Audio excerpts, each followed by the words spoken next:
You don't become addicted overnight. It happens slowly, quietly, level by level. And by the time you notice it, your life already looks different. At first, it's nothing serious. You try it. You enjoy it. It feels harmless. Your brain gets a small dopamine hit, a quick reward, and you tell yourself, I'm in control. Then it becomes a habit. You don't plan it, you just do it. You check your phone more often. You scroll a little longer, not because you need to, but because it's easy. This is where your brain starts building a loop. Trigger, action, reward. Now something changes. You don't just want it, you need it. When it's not there, you feel restless, bored, uncomfortable. Your brain has adapted. Dopamine levels shift, and normal life starts to feel slower. At this level, you're not choosing anymore. You're reacting.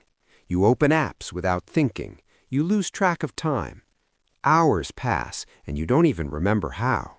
Your attention is fragmented. Your focus is gone. And deep down, you know something's off. Now, it starts affecting your life. Your energy drops. Your motivation fades. You feel disconnected from your goals, from people, even from yourself. What once felt like entertainment now feels like escape. Here's what most people don't realize. Addiction isn't just about the thing.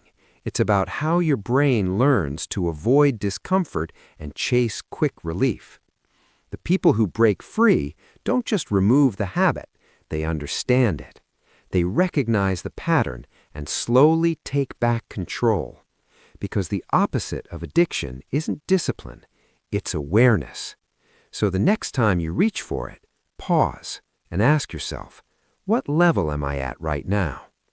If this made you think, subscribe to True Psychology, and I'll see you in the next one.